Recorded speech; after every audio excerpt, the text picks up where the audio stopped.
Welcome to my channel. Today I am going to explain chapter 5 उत्साह, जिसे लिखा है सूर्यकांत त्रिपाठी जी ने और ये एक आह्वान गीत है। यह कविता आज़ादी से पहले लिखी गई है।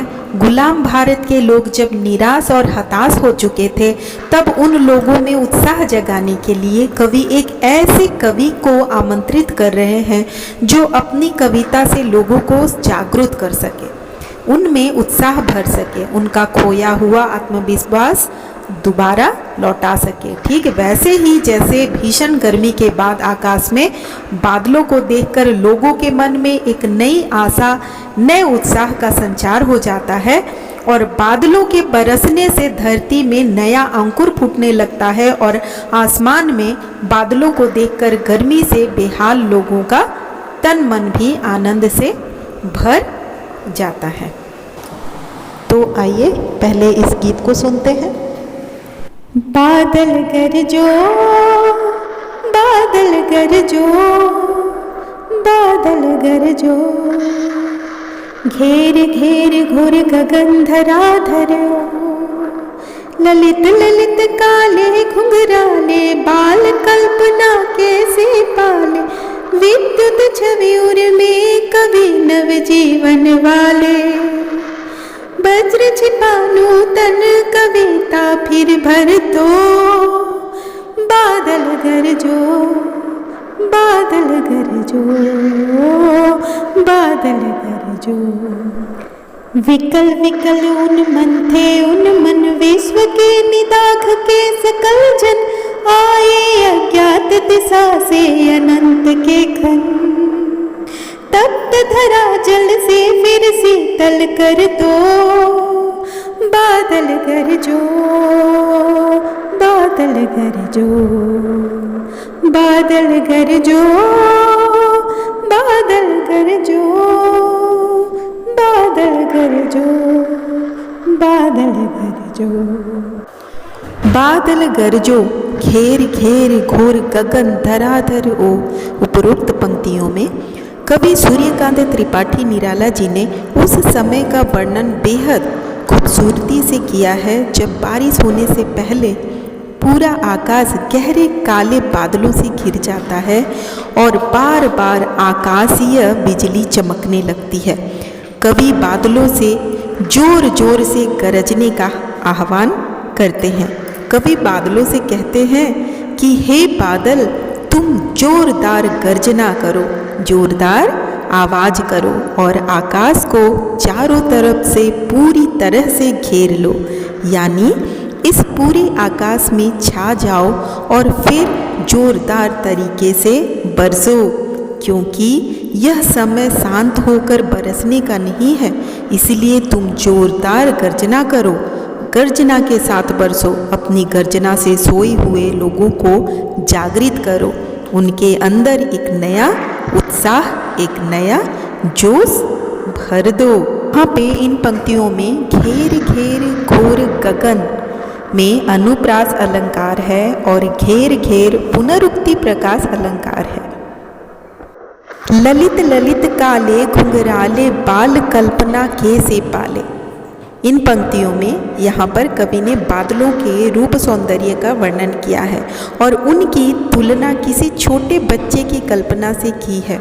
कवि कहते हैं कि सुंदर सुंदर काले घुंघराले गोल गोल छल्ले का सा आकार बादलों, तुम किसी बच्चे की कल्पना की भांति हो, बच्चे की कल्पना के समान हो, यानी जैसे छोटे बच्चों की कल्पनाएं पल पल बदलती रहती है ना, हर पल उनके मन में नई नई बातें या कल्पनाएं जन्म लेती हैं, ठीक उसी प्रकार तुम भी हर पल अपना रूप बदल रहे हो। विद्युत छवि उर में कवि नव जीवन वाले, वज्र छिपा नूतन कविता फिर भर दो, बादल गरजो। यहाँ कवि कहते हैं कि बिजली की असीम ऊर्जा अपने हृदय में धारण करने वाले सुंदर काले घुंघराले बादलों, तुम उस कवि की भांति हो जो एक नई कविता का सृजन करेगा। यहाँ पर निराला जी बादलों को एक कवि के रूप में देखते हैं जो अपनी कविता से धरती को नव जीवन देते हैं, क्योंकि बादलों के बरसने के साथ ही धरती पर नया जीवन शुरू होता है। पानी मिलने से बीज अंकुरित होते हैं और नए नए पौधे उगने शुरू हो जाते हैं। धरती हरी भरी होनी शुरू हो जाती है। इसीलिए कवि बादलों से कहते हैं कि तुम अपने हृदय में वज्र के समान ऊर्जा वाले विचार को जन्म दो और फिर उनसे एक नई कविता का सृजन करो। बादलों, तुम अपनी कविता से निराश, हताश लोगों के मन में एक नई आशा का संचार कर दो, उनमें एक नया उत्साह भर दो, उनको ऊर्जावान बना दो। बादल जोरदार आवाज के साथ गरजो ताकि लोगों में नया उत्साह भर जाए। विकल विकल उन्मन थे उन्मन विश्व के निदाघ के सकल जन। उपरोक्त पंक्तियों में कवि सूर्यकांत त्रिपाठी निराला जी ने तपती धरती से बेहाल लोगों के बारे में वर्णन किया है। कवि कहते हैं कि विश्व के सभी लोग अत्यधिक गर्मी के कारण बेहाल थे, व्याकुल थे और उनका मन कहीं नहीं लग रहा था। आए अज्ञात दिशा से अंत के घन, तप्त धरा जल से फिर शीतल कर दो, बादल गरजो, बादल गरजो। कवि आगे कहते हैं कि अज्ञात दिशा से आए हुए और पूरे आकाश पर छाए हुए घने काले बादलों, तुम घनघोर वर्षा करो, तपती धरती को अपने जल से शीतल कर दो।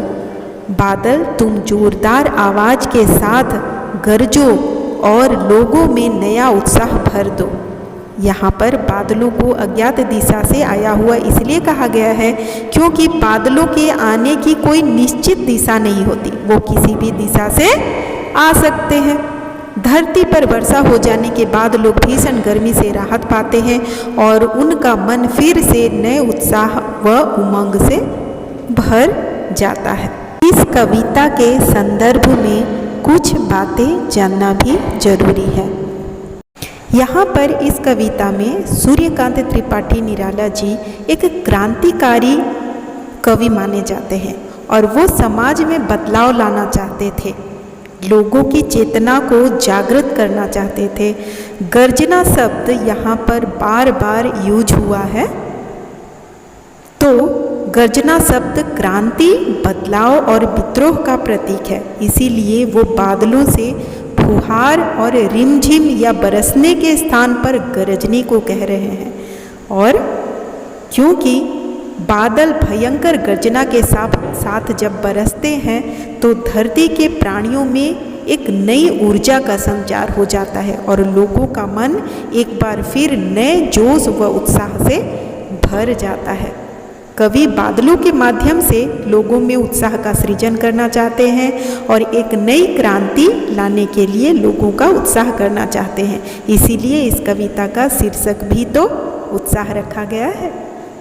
इस कविता में कुछ पंक्तियां हैं जहाँ पे नाद सौंदर्य भी दिखाई देते हैं, जैसे कि घेर घेर घुर गगन धराधर हो, ललित ललित काले घुंघराले बाल कल्पना कैसे पाले। फिर है विद्युत छवि उर में। ये सारी पंक्तियाँ जो हैं, ये सारी जो लाइनें हैं, उनमें नाद सौंदर्य देखने को मिलता है। वैसे आज तक दुनिया में जितनी भी क्रांतियाँ हुई या परिवर्तन हुए हैं, उनमें साहित्य और साहित्यकारों का बहुत बड़ा योगदान रहा है। भारत की आज़ादी में लेखकों ने भी अपनी लेखनी से अपना योगदान दिया था, लोगों को जागृत करने का काम किया था। इसीलिए कहते हैं कि कलम में तलवार से ज़्यादा शक्ति होती है।